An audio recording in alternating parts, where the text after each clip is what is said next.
Bem-vinda, bem-vindo ao nosso programa Fluxo com Cecília Guiar, um programa onde eu converso sempre com convidados extraordinários sobre o fluxo da vida, sobre o fluxo do passado, do presente, o que é que a gente espera para o futuro.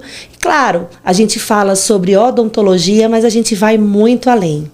E eu sempre digo que são convidados extraordinários, até em homenagem à nossa comunidade DEX, dentista extraordinário, porque uma pessoa que faz algo que poderia ser comum, mas ela faz algo de uma maneira diferente, de uma maneira especial, ela faz além do básico, além do óbvio, além do ordinário, daí ser extraordinário. E nossa convidada hoje é a minha amiga Flávia Benali. Oiê! Olá, minha amiga! Tudo bem? Que bom que eu tô aqui. Sua energia é muito boa. Que bom que deu certo. Que bom. Fico muito feliz. Duas que não são de São Paulo se encontrando em São Paulo para gravar podcast. Não é? Aí que é bom, né? Eu fico muito feliz. A gente já fez vários projetos de live, de aula, né, para a comunidade, de várias coisas juntas. E eu admiro muito o seu trabalho e o seu posicionamento, né? E eu queria que você contasse um pouquinho, né, sobre a sua trajetória, no sentido assim, você hoje tem um pensamento diferente de quando você se formou, né? Como que você via a odontologia, como você via seu futuro quando você começou há quanto tempo atrás? 13. 13 anos atrás. Conta um pouquinho pra gente. Eu acreditei naquela fórmula mágica que eu acho que sempre falam pra gente, né? Estuda, trabalha, se faz especialização, cursos que você vai ter resultado. Então, eu me dediquei na faculdade, fiz tudo e eu pensava que a vida na odontologia era técnico. Na realidade, eu fui formatada pelas criações dos meus pais que a inteligência técnica era suficiente para tudo na vida, não só para odontologia. Então, eu sempre me dediquei muito para isso. E eu acreditava que o resultado da odontologia ia vir da técnica. Quando abri meu consultório, comecei a atuar e entendi que não.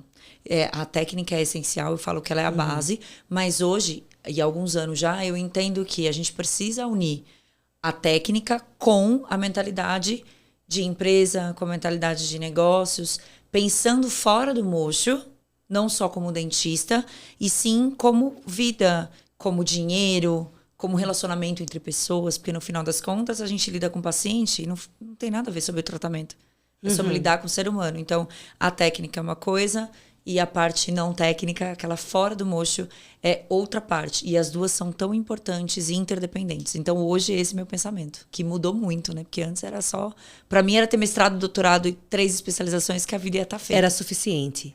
Né? Eu falo isso direto. Eu aprendi na graduação que se a gente tivesse uma mão mais ou menos... Era só não ter a mão pesada, fazer as coisas direito, você não precisava ser ótimo. Né? Bastava fazer direito e se você soubesse se relacionar minimamente, você tinha um sucesso garantido. Aí eu vejo amigos meus que viraram empresários fora da odontologia, que fizeram direito, que viraram bombeiros, polícia rodoviária, né? Que foram... Tudo bem, tá tudo certo. Acho que as pessoas têm direito de trocar de área. Mas quanta energia elas investiram ali, né? E às vezes deram para trás, né? Mudaram de profissão. Então, só a técnica não é suficiente, né? A questão é como que a gente acorda para isso. Foi na pancada? O meu foi na pancada. Eu estava indo para minha 3ª pós-graduação, né? Especialização. Especialização, é. Eu já tinha mestrado na época, dava aula na faculdade, e aí o meu marido um dia virou pra mim e falou assim, olha só, até quando você vai ficar estudando técnica e vai ganhar dinheiro?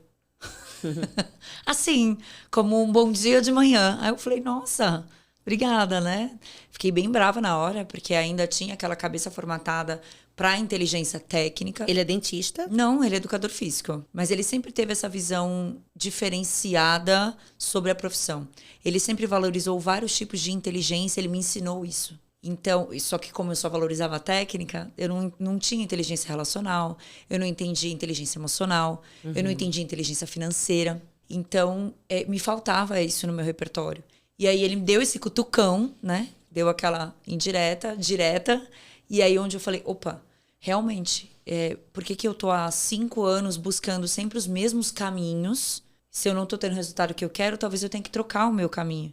E aí trazendo a questão dos seus colegas, né? Porque tem vários colegas meus também que deixaram a profissão. E tá tudo bem se deixar a profissão. A grande questão é, será que a pessoa deixou a profissão porque ela não queria mais, tipo... Ai, cansou. Acho que não curto tanto, e tá tudo bem, porque às vezes a pessoa entra na faculdade, eu não sei, você que tá assistindo a gente, de repente acabou entrando na faculdade sem gostar tanto e descobre de fato que não era aquilo, e que tá tudo bem, é importante A gente muda de área, inclusive, ao longo do trajeto. Mas Quantas a pessoa coisas, não desistiu, né? por achar que não dava certo. Ah, certamente que não. Né? Porque Aí eu fico dá dó. pensando assim, teve coisas que eu estudei, por exemplo, eu sou especialista em acupuntura, pelo CFO, né? Mas antes disso eu me especializei em acupuntura pelo MEC. Faço algumas coisas de acupuntura, mas não tenho aquele sangue no olho, aquela vontade de fazer de quando eu estava estudando. Mas naquele momento eu imaginei que eu ia trabalhar com isso fortemente. Então, às vezes, a gente vai mudando de ideia, a gente vê que aquilo não era bem assim, mas você mudar de área, né, é algo muito corajoso, ao mesmo tempo é algo que às vezes não foi uma decisão da pessoa, a necessidade foi levando para aquilo. É porque, e ainda se a gente leva em relação ao investimento, eu acho, falando de passado, presente e futuro, que é, né, o contexto, é importante a pessoa mudar se ela não está feliz. Porque Sim. não faz sentido, porque a vida é uma só. Não faz sentido porque você construiu tudo, você tá infeliz, mas porque eu construí, eu não vou mais abandonar. Que é a teoria, a história da jangada. Não sei se eu já te contei ou se eu já falei. Gente. Agora, se a pessoa desistiu porque só não estava dando certo, talvez era só manter a mesma profissão e trocar a estratégia. E a teoria da jangada, que tem tudo a ver com isso que a gente está falando, é assim. Imagina que você tem que atravessar o rio. Só que o rio tá cheio de jacaré, piranha, um monte de... Você não pode entrar na água. Você tem que atravessar de um lado para outro. De um lado, você tem... tá no meio da floresta ali, e você tem um machadinho, uma enxada e umas cordas, um cipó que você vai pegar das cordas. Você tem que atravessar para o outro lado. O que você faria? Meu Deus. Você tem ferramentas com você. Tipo um machadinho assim, umas cordas e só. E só água. E água que não pode entrar. Eu acho que eu ia no cipó que nem o Tarzan. Tem essa opção? Tem. Mas como a gente está falando da teoria da jangada, vamos pensar assim. A gente constrói a madeira, arranca pedaço de madeira e constrói uma jangada. Sim, do zero. Amarra do zero e tal. Dá trabalho. Você sabe construir jangada? Não. Nem eu. Acho que nem você. Dá trabalho? Eita, como dá, né? Meu Deus do céu, é muito trabalheira. Mas aquilo já foi feito, você não está inventando, né? Já existe. Já existe. Então, assim, é trabalhoso, você teve que dedicar hora, você teve que coletar madeira, você teve que dedicar tempo, suor, arriscar. Colocou o barco ali na água, atravessou pro outro lado. Que ótimo. Que bom que deu certo, que bom que você conseguiu, que bom que foi. Legal, e aí? Quando a gente atravessa, a jangada, ela foi útil até um momento. Só que dali pra frente não tem mais água. Dali pra frente tem outras coisas. Só que tem algumas pessoas que passam a vida segurando presas. A jangada embaixo do braço, como, nossa, mas deu muito trabalho pra isso. Mas eu demorei tanto pra conseguir. Mas foram tantos anos. E elas não abandonam hábitos, profissão, relacionamentos, pessoas, porque demorou muito pra chegar lá, era sempre um sonho. Foi muito difícil. E aí, só que a jangada não te permite seguir. Ela é útil até um ponto e não é mais útil no outro. E eu abandonei. Todos nós temos jangada. A pergunta sempre é, qual é a sua jangada de hoje? Não, a minha foi a faculdade ano passado, que eu me desliguei. Foi a minha jangada. Eu precisava. Largou a graduação. Era pós. Eu saí, me desliguei, porque era a minha jangada. E a sua, você tem alguma? Eu parei a graduação em 2022, né? Já estava formando turma. A gente montou o curso de odontologia da Facex. Foi assim uma honra muito grande você pensar que eu fiz parte do projeto pedagógico para montar o curso, para montar as disciplinas, né? Então eu tinha um apego ali. Mas chegou uma hora que eu fiz, meu Deus, a energia que eu gasto aqui. E eu estava querendo entrar para o digital. Foi uma decisão que eu tomei. Então eu precisava abrir mão de alguma coisa. Tem coisas que você pode abrir mão. Eu não queria abrir mão da minha empresa, eu não queria abrir mão da minha família, do tempo. Tinha que abrir mão de algo, e eu saí. Né? E saí assim, com muita dor, mas depois eu acho que aquilo foi favorável. No final das contas, eu pude alcançar muito mais alunos do que eu alcançava ali. Inclusive, eles puderam me acompanhar online, né? Vários viraram meus alunos em outros projetos. Mas quando você falou essa coisa da jangada, eu acho que foi um soco no estômago. Eu fiquei pensando assim, algumas coisas da vida. Como às vezes é difícil largar o osso.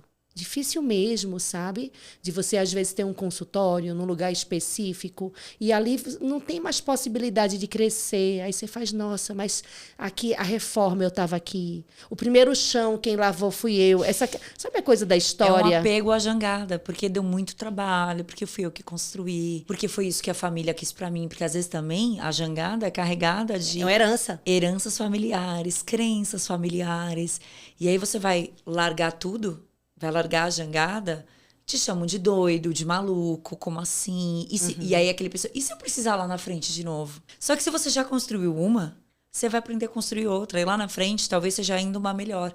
Só que enquanto a gente continuar... E eu falo, gente, porque sempre a gente passa por esses ciclos. E eu me pergunto assim, diariamente. Será que isso é uma jangada? Será que esse apego a essa pessoa, a essa situação? Eu tô mudando de cidade também. Então, eu tô deixando uma jangadíssima enorme, que era o meu consultório em Santos. Com a clientela boa, fiel. Fiel, boa, faturamento estável, negócio estruturado. E eu me peguei quinta-feira passada aos prantos, porque eu fui me despedir e eu ficava, parecia uma doida, pegando nas... Ai, eu escolhi... Porque é natural isso, né? Lógico, dependendo do nível, mas assim, eu tava muito emotiva. Porque eu lembro que eu escolhi o papel de parede, eu lembro que eu escolhi o quadro da parede, a mesa, o chão, a cadeira. É um luto. Por mais luto. que você tenha escolhido mudar, né, tenha escolhido a promessa, veja, o novo é uma promessa. Ali é uma garantia, ali é confortável. Né? Mas é um luto, eu acho que não é fácil, não. Eu mudei algumas vezes de casa, de clínica, né? Tenho saudade de algumas coisas, mas é uma saudade, eu acho que é bem vivida. Aquela época era legal por isso, mas não é uma saudade dolorida de ficar vivendo de passado. Né? Na verdade, eu mudo de cidade, Flavinha, desde que eu sou criança. Ah, você se acostumou a esse ciclo de mudança. Meu pai era do Banco do Brasil, mudava muito. Né? Então, para mim foi muito interessante, porque eu estava numa escola, aí mudei de cidade, mudei de escola. E ali, engraçado, né? Eu tinha 11, 12 anos de idade, mas eu pude ser uma pessoa diferente. Na verdade, eu pude ser vista como uma pessoa diferente. Eu era a mesma pessoa. Mas o fato de ninguém me conhecer e as pessoas não terem opinião sobre mim, então eu me tornei uma pessoa mais solta, com mais amigos, sabe? Porque a mudança, ela às vezes traz coisas interessantes. Né? E tenho tido algumas mudanças importantes na minha vida, inclusive agora, na época da pandemia, a gente ia fechar tudo, eu e meu marido, ia para o Rio de Janeiro. Né? Então, a gente vendeu casa, vendeu terreno, sabe assim, fez tudo para liquidar, para ir embora. E é interessante a ideia de você não ter amarra. Né? Porque você vai pensar o que é importante para você, você vai repensar muita coisa. No final das contas, a gente ficou. Mas a vida não ia ser mais igual, né? Porque você, quando muda a maneira de pensar, você muda a maneira de agir. Não tem como você pensar diferente e continuar agindo igual. E toda escolha é uma escolha. Mesmo não escolher é uma decisão, né? Então, quando você às vezes decide ficar parado, não decide agir, você decidiu não seguir. Só que aí você vai caminhando pro jeito que a vida te leva.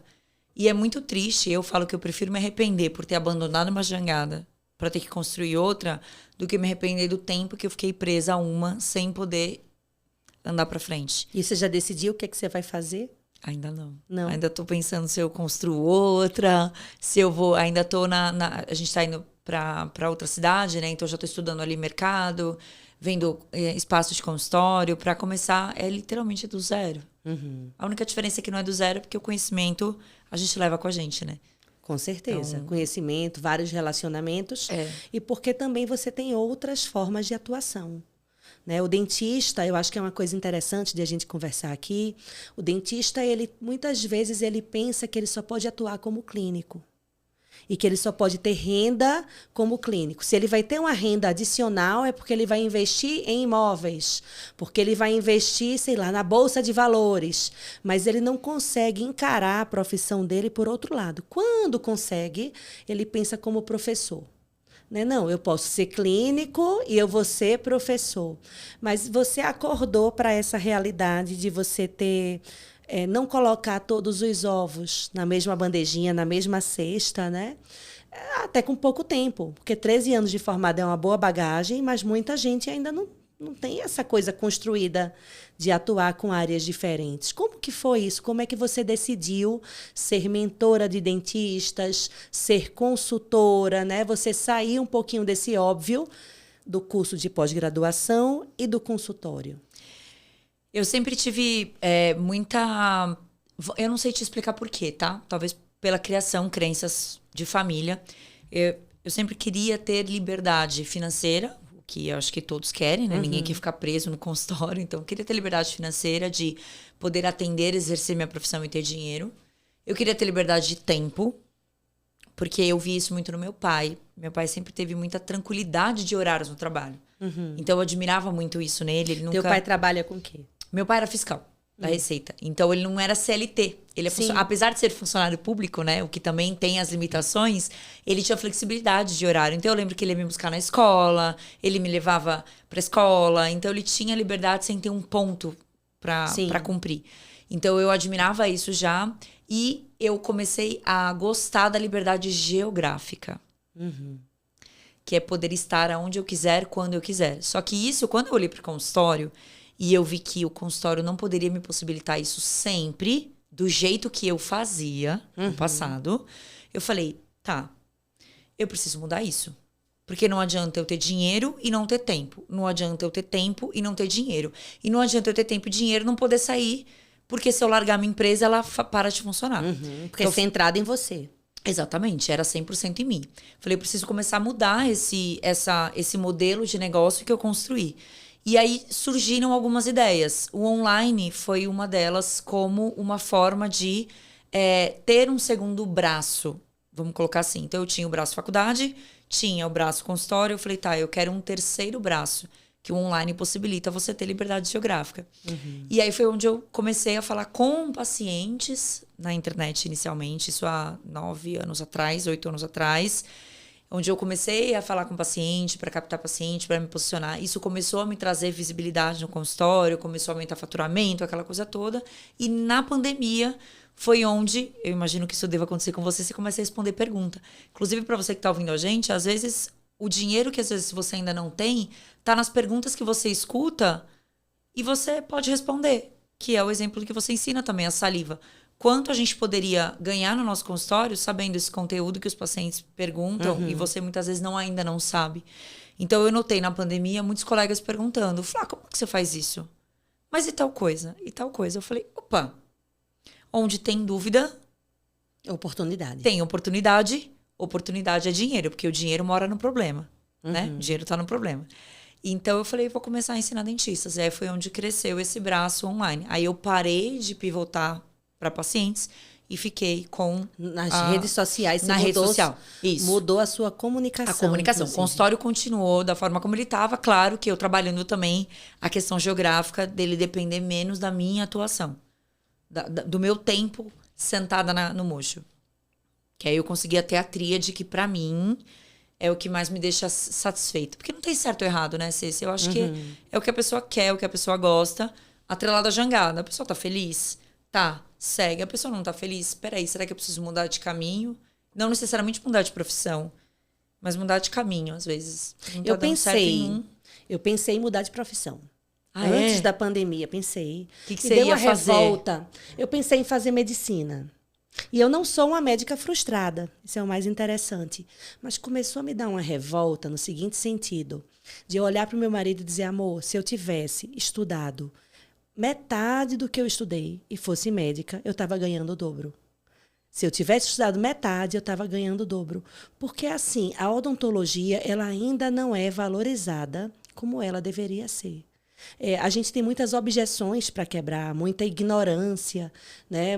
Tem muito a ver com a cultura. O paciente ele às vezes só procura quando está com dor, quando ele tem um problema. Claro, a gente vai educando, até doutrinando os nossos pacientes e alguns mudam essa cultura, mas não é o contexto geral. Né? E me bateu uma revolta, eu acho que isso foi em 2018, ainda pensei, ainda fui atrás de fazer processo seletivo, aí eu fiz, meu Deus, eu tenho 3 especializações, mestrado, doutorado. Aí acho que teve até a ver com a questão da jangada, no sentido assim, eu vou largar essa jangada, mas a questão é que eu não queria.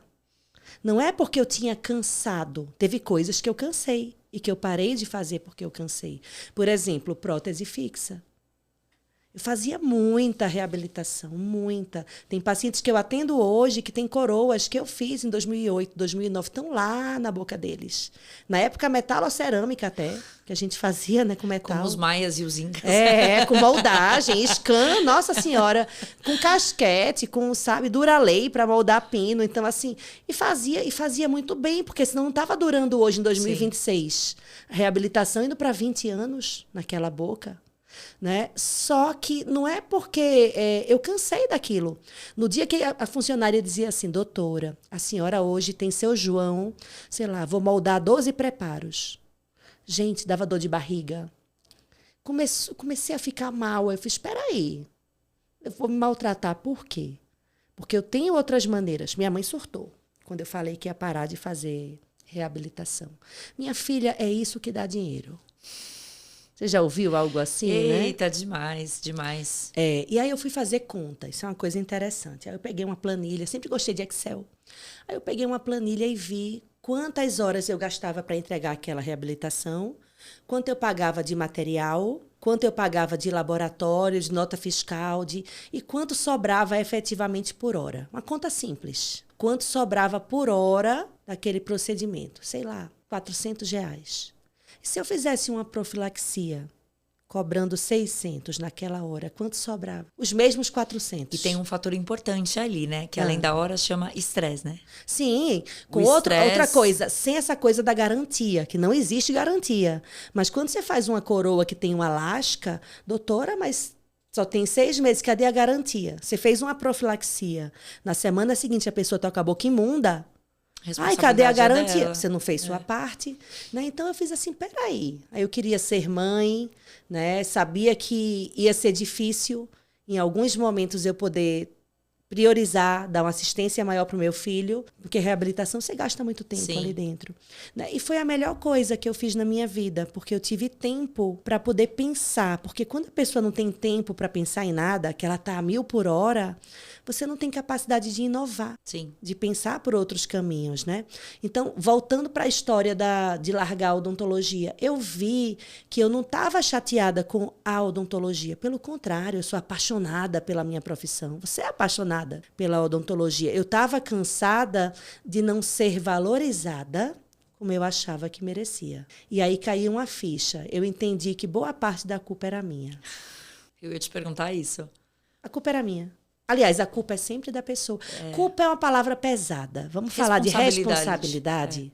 A responsabilidade é sempre da pessoa. Porque, mas aquela cidade não valoriza. Muda de cidade. Né? Eu acho assim, que você tem sempre a possibilidade de mudar. Tem sempre uma escolha, né?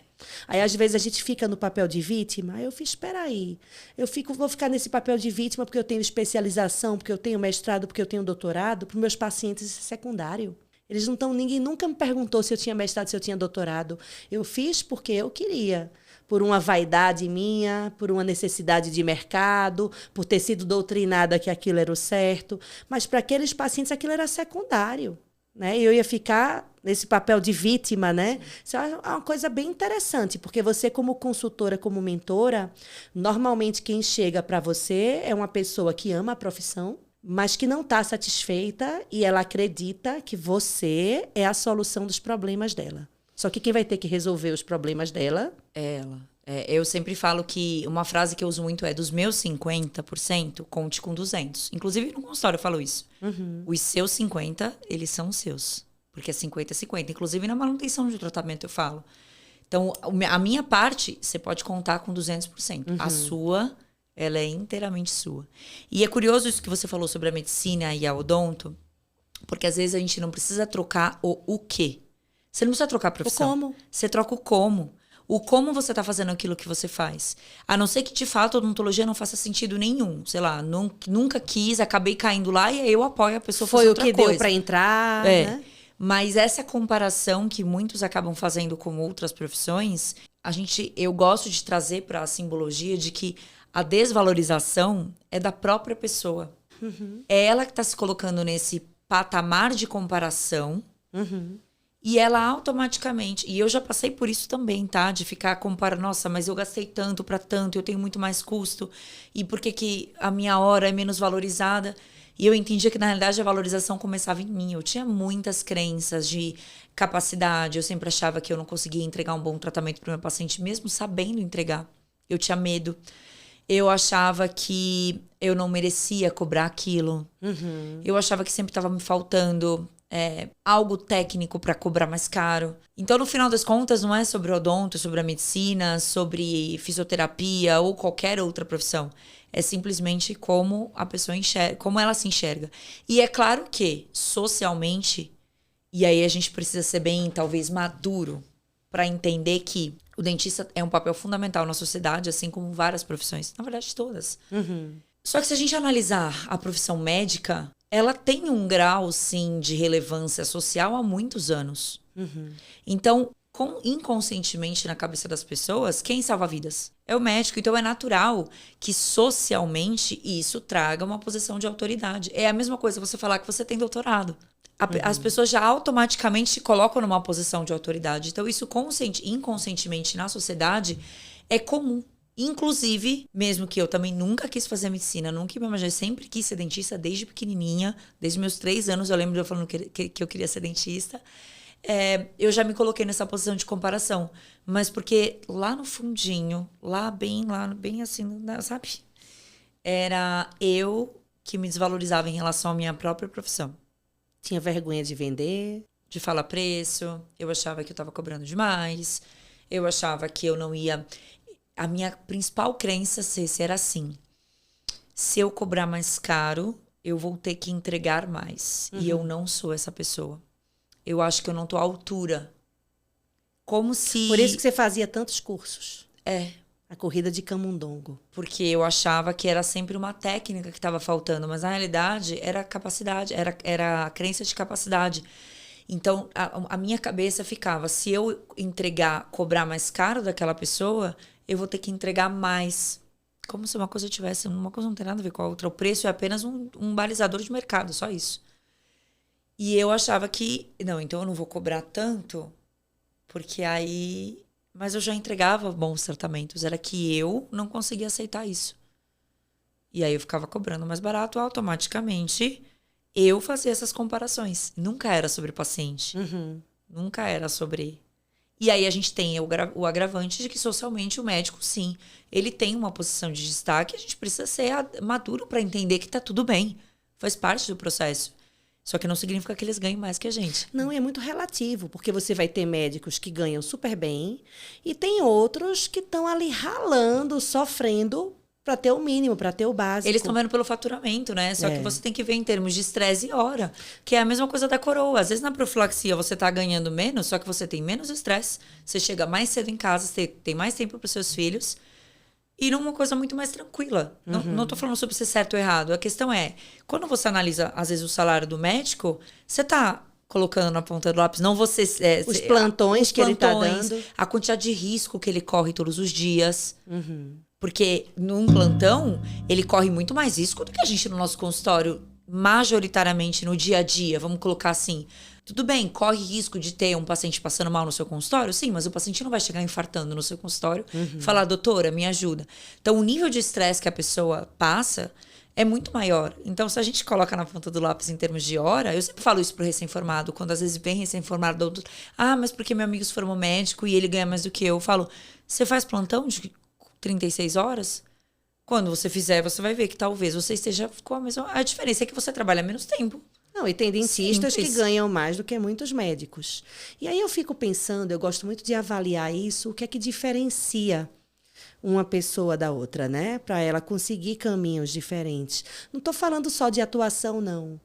Não, aí começou a trabalhar com implante e começou a ganhar mais. Não, vamos esquecer o procedimento. Né? Mas o que é que diferencia quando alguém te procura para você fazer uma consultoria, para você entrar no negócio dela e transformar um negócio bom num negócio ótimo, para aumentar faturamento, para aumentar a efetividade.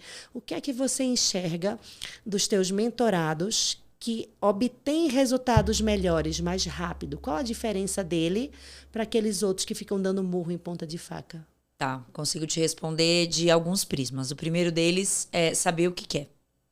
Não que a pessoa precisa chegar com isso definido. Mas parte do princípio de chegar em algum lugar é saber aonde você quer chegar. A gente consegue definir isso juntos. Às vezes a pessoa está perdida, nem ela sabe o que ela quer. Mas ela precisa definir. Senão qualquer caminho serve, qualquer resultado está suficiente. Então o primeiro ponto é como você se imagina daqui a 6 meses, daqui a 1 ano. Você que está ouvindo a gente, se imagina daqui a 1 ano. Passa muito rápido o tempo. A gente já está quase chegando à metade do ano. Então passa muito rápido. Como você se imagina daqui a 1 ano? Então esse é um primeiro ponto. Segundo ponto, sair da posição do sabotador vítima. Né? Então tem um sabotador dentro da nossa cabeça, existem várias partes. O impostor, que o pessoal chama. Que são as nossas... Deixa eu explicar isso para não parecer que eu sou doida da cabeça. Não quero que pareça que eu tenho múltiplas personalidades. As pessoas mais brilhantes que eu conheço são bem doidas, então tá tudo certo. Deixa eu tomar meu remedinho aqui. As nossas crenças de quem a gente acredita que é capaz, de quem a gente acredita que é, do que a gente acredita que merece, é formada do 0 ao 7. Nessa fase de formação neurológica é onde o nosso cérebro acredita. Vocês já assistiram o filme Divertidamente? Aquele das bolinhas? Mais ou menos como se fossem as memórias base, tá? Que é aquilo que a pessoa acredita do amor, da tristeza, mas bem por aí, tá? Bem mais ou menos, só para facilitar. E nessa ótica são formadas nossas crenças. E nisso existem as crenças que trazem resultados positivos e crenças que trazem resultados negativos. Então, exemplo, quando a gente é criança e a gente precisa de algo que a gente às vezes não sabe pedir ou falar, o que a gente faz? Chora. A gente chora e a gente consegue o resultado daquilo que a gente quer. Mesmo que às vezes seja um tapa. Porque a diferença qualquer atenção é uma atenção. Tanto que tem gente que aprende que amor pode ser agressão. E nem vou entrar muito nessa seara. Disfuncional, mas é porque ela associou que a atenção é aquele tipo de atenção. E para ela tá tudo bem. Seguindo nessa lógica, formatado, a gente chora e consegue. Alguém passa a mão na nossa cabeça, alguém nos ajuda. E todos nós, todos, levamos isso para a vida adulta. Nós levamos os mesmos comportamentos para a vida adulta. A diferença é que muitos comportamentos, às vezes, eles não funcionam na vida adulta. Eles não vão mais funcionar. Então, a posição de vítima, de se colocar, que é um comportamento de chorar, se prostrar, de falar que a vida para ela é difícil, que as coisas para ela não funcionam, de que na cidade dela não dá, de que a odontologia é desvalorizada, de que o governo deveria fazer alguma coisa. Ou seja, a culpa da política Ela tá sempre esperando que algo ao redor dela aconteça, porque foi assim que ela foi formatada quando eu era pequena. E ela replica isso no mundo adulto. Só que não traz resultado. Então, sair dessa postura de vítima e se colocar na postura de ação. A vítima é importante em alguns momentos? Sim, às vezes é importante a gente chorar um pouco e ganhar uma atenção de alguém, a gente pedir ajuda. O problema é quando ela se torna muito... Uma âncora. Tem uma amiga minha quem foi que eu aprendi isso, chama de Maria Dolores. Quando a minha Maria Dolores está muito atacada, eu falo... Tu tá me atrapalhando. Deixa, não vou ficar nessa... Porque, minha vida... Não. Isso aqui pra mim não funciona. Então, dentro... o que eu noto de resultado das pessoas que mais têm resultado é a sair da postura de vítima. Então, saber onde quer chegar. Sair da postura de vítima, de tirar esse sabotador vítima. E, principalmente, trabalhar a questão da venda. Ou seja, entender que tá tudo bem vender saúde. Você precisa vender pro seu paciente aquilo que você faz. Porque no final das contas, a vida é sobre vender. Ou você vende um produto, ou você vende um serviço, ou você vende uma ideia. Perfeito. Então, são essas 3 prismas que eu gosto bastante de trabalhar. São os que eu mais atuo. Saber onde quer chegar.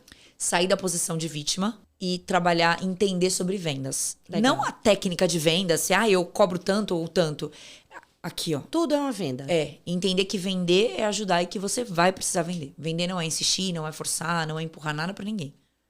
Ontem eu estava conversando com uma mentorada e ela falou assim, eu queria tanto que alguém passasse o orçamento para mim, eu só tivesse que executar. Aí eu fiz, bom, você tem algumas opções. Um é você entrar no concurso público, Outro é você entrar na clínica de alguém como funcionário.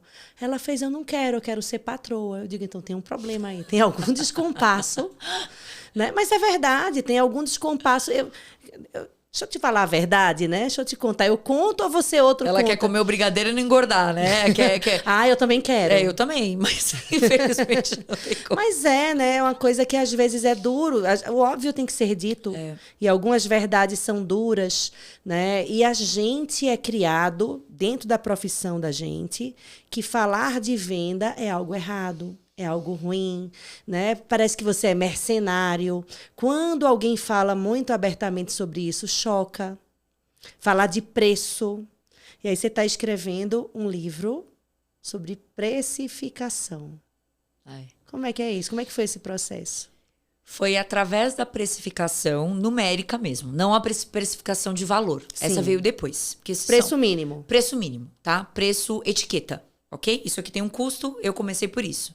Então, foi quando eu comecei a precificar numericamente meu negócio que eu entendi que eu estava perdendo dinheiro. Eu entendi que cobrar barato realmente não ia me levar muito longe. Você não estava no vermelho. Eu não enxergava o problema. Eu só não estava no vermelho porque eu tinha uma vantagem de ter sido criada por um economista. Meu pai é economista e minha mãe era bancária. Então, a minha casa sempre foi muito educada sobre finanças. Então, um exemplo.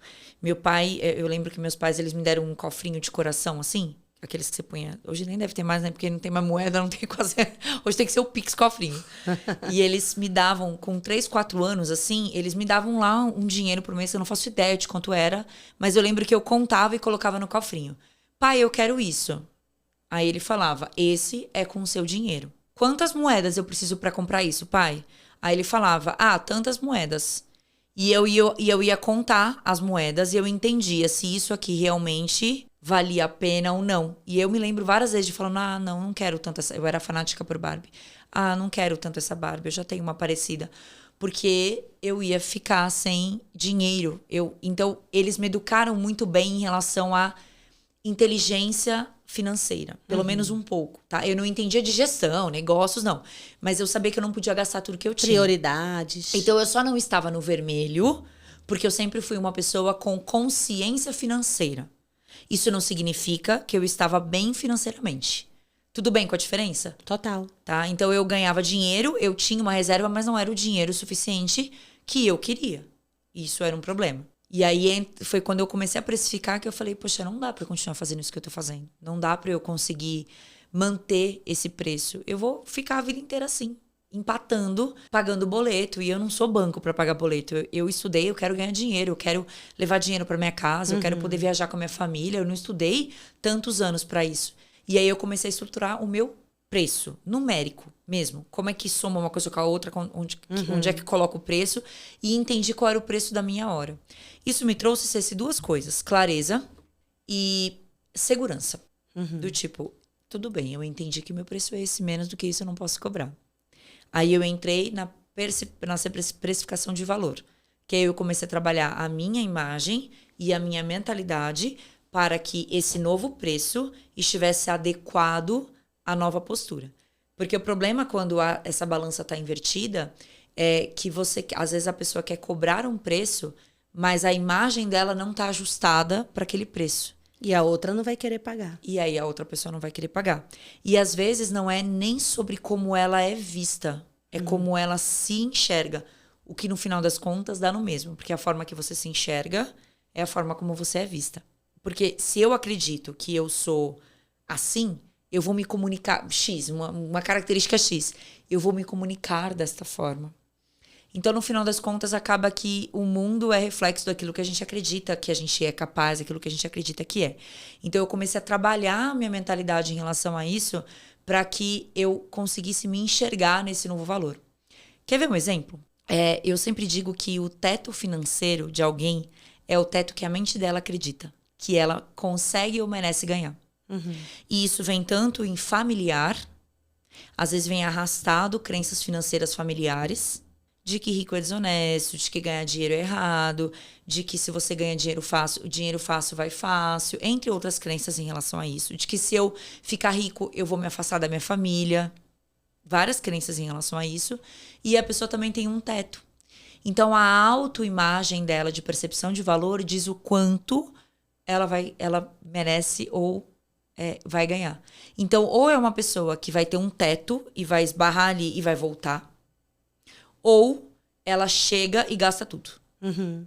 Porque ela não se vê naquela nova imagem de valor. É inconsciente. É isso. inconsciente.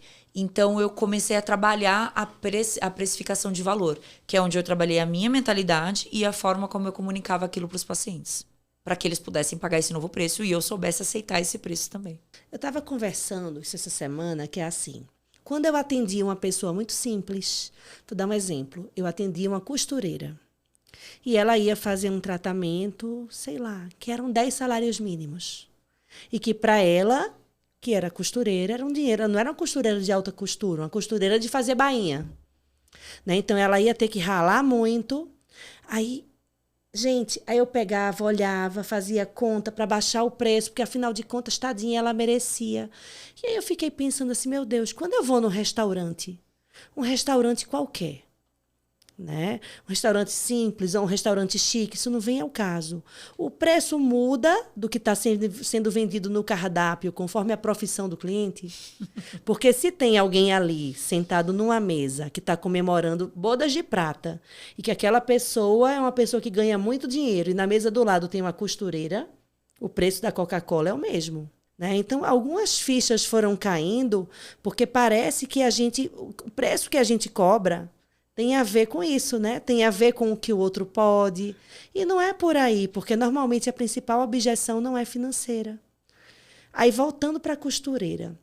A costureira, ela pegou uma caixinha de sapato, de papelão, e ela falou assim que uma parte das coisas que ela fazia de costura, ela foi colocando naquela caixinha.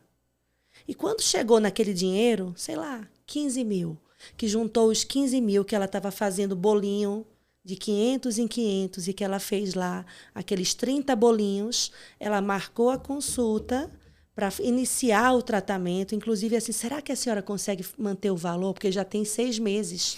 Ela ainda pensou na possibilidade de que talvez tivesse mudado. Então, para ela, o que ela esperava alcançar, que era ter um hálito legal, estável, que resolver aqueles problemas da boca, era muito maior do que um tratamento odontológico. Ela queria se relacionar bem. Ela queria beijar na boca, sem vergonha. Né? Ela queria estar lá com o cliente dela pertinho, marcando a bainha, sem ele se afastar, porque a boca dela fedia. É tanta coisa na jogada que o dinheiro acaba sendo um meio de atingir o que ela sonha. Então, o problema não é o dinheiro. E a gente tem essa crença, né? Como que é isso? O pessoal chega com você para fazer uma mentoria. A pessoa tem uma crença que se ela der um desconto... Ah, não, à vista tem 10% de desconto. Eu sempre falo que desconto ele tem que ser oferecido mediante a solicitação. E olhe lá com muita ressalva. Por quê? Essa costureira que você deu exemplo. É muito melhor que o profissional que atenda, que goste de atender esse público para poder ajudar, ele cobre de quem possa pagar e ele vai dar o tratamento para quem ele quer. Para quem ele quer. O problema é quando ele fica preso nesse looping da ajuda e aí nem ele ganha dinheiro, nem ele fica feliz e ele não consegue ajudar a pessoa com maestria, porque a gente só dá carona se a gente tem carro, ninguém dá carona a pé. Você não tem como ajudar alguém se você não tem dinheiro. Então, nesse processo da venda, é importante entender que quando a gente dá desconto, quando a gente fica negociando demais com o paciente, fica fazendo maracutaia, cobrando barato, automaticamente existe uma perda de percepção de valor. Pelo outro. Eu tenho 2 presentes para te dar. Um de 500 e um de 5 mil. Qual que você escolhe? O de 5 mil. Por quê? Em tese, porque vale mais. Porque vale mais. E aonde muitos dentistas ficam brigando? No de 500.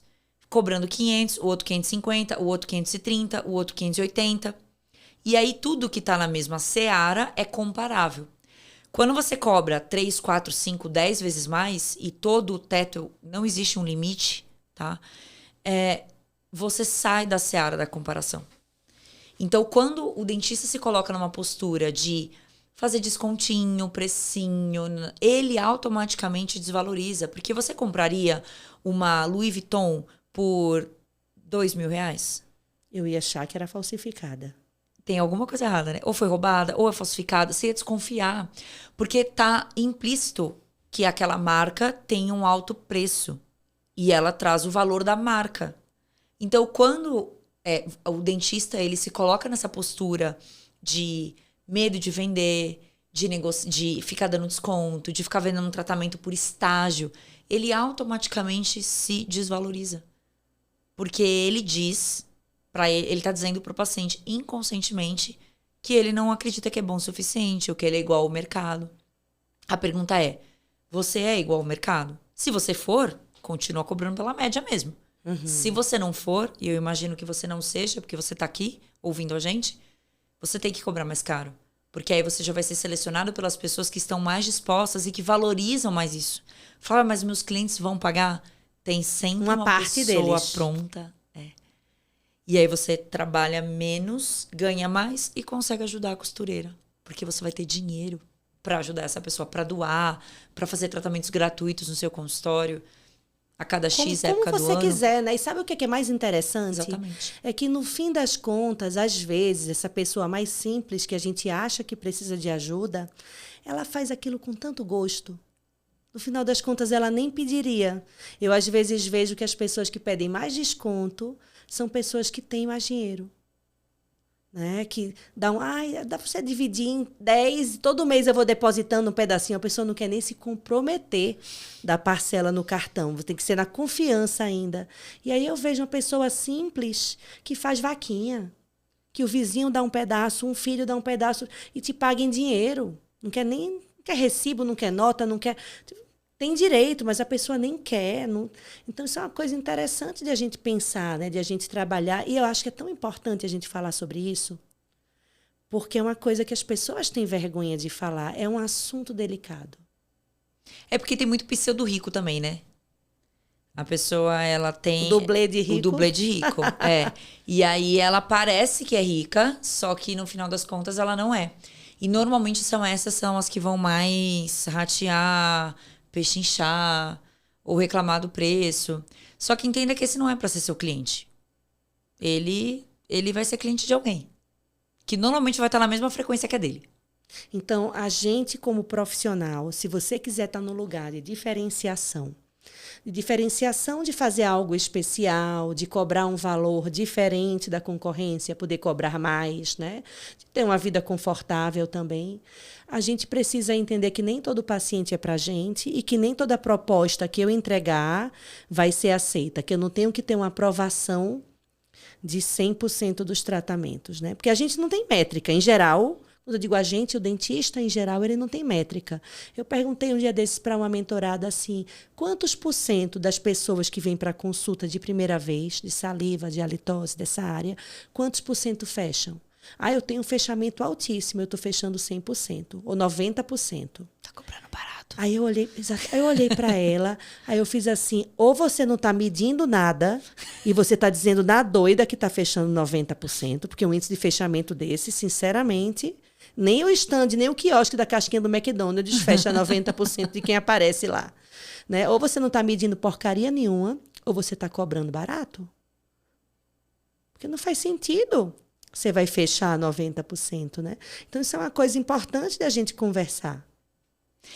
A taxa de conversão ideal, vamos colocar assim, é 70%, 75% para a gente considerar um ticket interessante. Claro, uma boa taxa. Uma boa taxa. Onde você tem uma taxa saudável, só que o ticket tem que ser saudável também. Ou seja, tem que ser um ticket médio favorável para aquele negócio. Porque também não adianta converter 70% barato. Então, tem que converter 70% num ticket interessante para o negócio. E dentro desse processo, eu sempre gosto de falar que nem toda oportunidade é uma oportunidade. Mas nem toda oportunidade é para você. A mesma coisa é para o paciente. Não é todo paciente que vai te dar sim. Tem gente que não é para ser seu cliente. E que bom que ele não vai ser, porque talvez ele ia te dar muito trabalho. Ou que não vai ser agora. Porque às vezes aquela pessoa, ela vai fazer o tratamento com alguém mais barato, né? E daqui a pouco não deu certo, ela vai voltar. Porque Mas eu já sabe tive quem isso. entra aqui? Lembra que eu falei do 0 aos 7 anos? Tá. Os amiguinhos da escola se juntam pra jogar e não te convidam. O que você sente? Rejeição. Rejeição, exclusão. Isso é levado pro mundo adulto. E quando a gente leva um não na venda, as pessoas misturam. Às vezes o dentista, ele não liga pro paciente para ofertar, ele não negocia porque ele não quer ouvir não. Porque ele, no cérebro dele vai atingir o mesmo transmissor e o mesmo sentimento de quando ele ancorou a rejeição. Qualquer coisa à tua disposição. É isso. Eu tô disponível, mas eu não quero ouvir não de você. Porque quando você seguir intencionalmente na venda, uma hora a pessoa vai falar, não, agora não vou fazer isso agora e tá tudo bem. Só que se não tiver com a mentalidade bem treinada, traz a crença de rejeição aqui e dói. Só que vender é saber ouvir não. Entender que quando a gente ouve não de alguém, ou você dá não pro cliente também, que é importante, não é sobre o sim ou não. Quando a pessoa diz não, eu não vou fazer isso agora, ela tá dizendo não pra ela, não é pra você. Só que um cérebro não treinado pra isso, ele ativa a rejeição. E aí é ruim ouvir não, é chato. Às vezes eu passo estratégia, a pessoa fala, mas e se a pessoa não me atender? Quando você liga para oferecer algo. Tá bom, ela não atendeu. Próximo. Já ouviu falar do amor ao próximo? Tem que ter amor ao próximo. Você não quer? Próximo. Próximo. Entendeu? Próximo. Claro, não é pra gente sair ligando, atormentando a vida de ninguém. Mas entender que tá tudo bem ouvir não, tá tudo bem a pessoa falar. E seria tão bom se as pessoas fossem sinceras sempre, seria muito mais fácil a vida da venda, dos relacionamentos. Que o cliente falasse qual a objeção real dele. Olha, agora não quero, não gostei, tá tudo bem. Não tenho dinheiro agora, vou ter daqui a 2 meses. Não me sinto segura. Seria muito mais fácil. Só que, além da venda, o ser humano, ele complica várias relações. Fala que gosta sem não gostar, diz que quer, mas não quer, porque fica com medo de desagradar. E aí a gente volta naquilo que eu falei. É o que é ensinado pra gente do 0 a 7 anos. Então a gente volta em crença de capacidade, rejeição, merecimento. Tudo é pro mundo dos adultos. E quase uma conversa de terapia, né, meu? Mas porque a gente precisa analisar melhor as coisas, né? Por isso que eu digo que a gente não fica só na técnica e a gente chama o programa de fluxo com base nisso, né? Primeiro que a conversa flui, né? Depois que a gente conversou um pouquinho aqui do passado desde os antepassados, né? De como foi a tua educação, né? A tua infância. Você trouxe algumas coisas aqui interessantes que fizeram você ser você quem você é hoje. Até pessoas que entraram na tua vida, tipo teu marido que deu um saculejo e que te fez mudar o rumo. E que bom que a gente tem pessoas assim que se importam e que desafiam a gente, né? Mas falando também de algumas mudanças, né? Mudanças que você não sabe ainda como que vão ser exatamente. Ninguém sabe o futuro, na verdade. Eu digo isso direto. 2019, eu estava fazendo um curso, estava viajei para comprar um equipamento de alto custo em Portugal, que era o Oral Chroma, né, um equipamento de mais de 10 mil euros, se a gente for comprar hoje. Eu não imaginava que no ano seguinte ia estourar uma pandemia. Ninguém imaginava, né? E isso tem 6 anos, e o mundo é completamente diferente do que era 6 anos antes. Né? Hoje é live, são aplicativos, não estou nem falando só da questão digital, mas da maneira que as pessoas enxergam as coisas, os hábitos. É delivery, né? Muita gente não dirige e anda de Uber, são muitas coisas que estão diferentes. Então, assim, daqui a 6 anos, daqui a 10 anos, vai ter muita coisa diferente na vida da gente, na odontologia. Né? O que é que você imagina, Flávia, para o dentista do futuro? Qual vai ser o dentista do futuro de sucesso? Um futuro curto. Tá? 2031. O que é que você imagina para esse Inteligência artificial. Ele não vai substituir o dentista. A inteligência artificial não vai substituir o dentista. Mas vai substituir o dentista que não souber de inteligência artificial. Você acha que se tem 2 dentistas, um com a boa técnica, com a boa capacidade de relacionamento, mas preso ao analógico e ao convencional, e outro que domina IA, vai passar na frente? Já passou, na realidade. Daqui a 6 anos, eu acredito que quem não... É só a gente voltar na época onde não se tinha tanta internet. A gente não usava rede social. onde funcionava-se ainda o panfleto, o outdoor. Não que não funcione hoje, mas funciona menos. Quantos profissionais ganhavam muito dinheiro antes e não ganham tanto dinheiro hoje e reclamam culpando a rede social, a internet, como um vilão? Na realidade, a pessoa só não se adequou à nova fase. A próxima virada vai ser a inteligência artificial.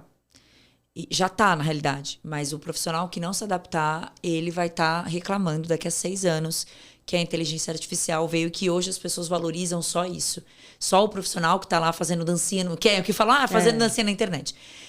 Vai ser a inteligência artificial. Eu ainda não sei exatamente, tenho algumas opiniões, mas eu ainda não entendo, não tenho como ter clareza 100% de como ela vai mudar a nossa vida. Ela já mudou a minha em quase 100%, mas profissionalmente no consultório eu ainda não tenho tanta certeza de como ela vai ficar.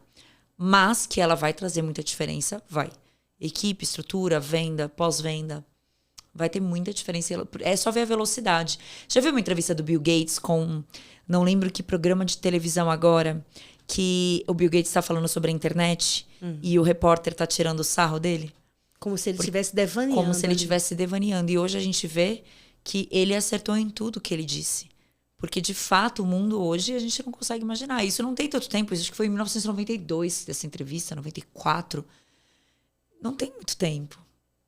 Você já foi para algum local que não tinha nem sinal de internet, nem de telefonia? Recentemente, tem o quê? 1 ano e meio, mais ou menos. Eu fui agora, meu Deus, há 1 mês e pouco, 2 meses, para uma parte da Chapada Diamantina, que não tem, aquela cidade não tinha sinal de telefonia.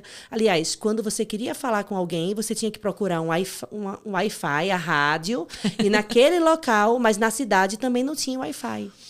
E é algo tão interessante, porque a gente vê como que a gente é dependente. Né? E como a ausência daquilo dá uma insegurança. Né? Teve momentos de eu ter até alguma ansiedade, mas, meu Deus, quando eu cresci, a gente saía, não tinha celular, a mãe da gente não ficava preocupada em casa achando que ia acontecer alguma coisa. Né? Então, isso é uma coisa bem interessante. E aí você acredita, nesse contexto, que a inteligência artificial vai ser algo para tarefas do dia a dia. Não só para a profissão. Do nosso paciente também, do consultório, para tudo. Eu vejo em um futuro muito próximo um consultório com um droid andando para um lado e para o outro. Substituindo boa parte dos humanos que não estejam adaptados a trabalhar com essa tecnologia. Eu acredito que isso não vai demorar muito tempo. Hoje você já tem automação, agendamento. Aí você vai... O dentista que está no analógico ainda... Ele vai passar pela mesma dificuldade do dentista que não foi para a internet. Que demorou para ir para a internet. Que sentiu os efeitos de competir com um profissional bem posicionado. Até hoje, faz tantos anos que os profissionais se posicionaram na internet e tem gente que reclama disso até hoje. Como se isso fosse uma coisa... Eu prevejo inclusive, isso daqui a 6 anos. Tira onda, né? Faz piada, como se o profissional que estivesse ali colocando a cara a tapa e ocupando um local, ocupando uma posição, como se ele fosse uma pessoa menos digna de respeito. Né? São muitas questões aí que estão na jogada. A gente voltando no 0 aos 7 anos, lembra da escola? Quando a gente às vezes é excluído de algo, qual é a nossa... Tem 2 caminhos. Ou a gente... entende o que aconteceu e tenta contornar e vou me juntar lá, ou eu aponto o dedo e começo a falar mal com o amigo do lado que também foi excluído. Se a gente reparar, os comportamentos eles são muito parecidos com o nosso passado. E aí fica a pergunta, né, para quem está assistindo a gente aí do outro lado da telinha no YouTube ou no Spotify. Você quer ser o profissional que está chorando, reclamando, né, falando mal do outro, colocando a culpa no outro, ou o profissional que assume as rédeas, né, que assume o comando da vida, o que faz a jangada e no momento certo que larga a jangada, né, quando aquela jangada não serve mais. Minha amiga, eu acho que conversas maravilhosas de arrepiar, e não é mentira, olha aqui os poros, né, de arrepiar, né, porque a gente precisa sair desse automático.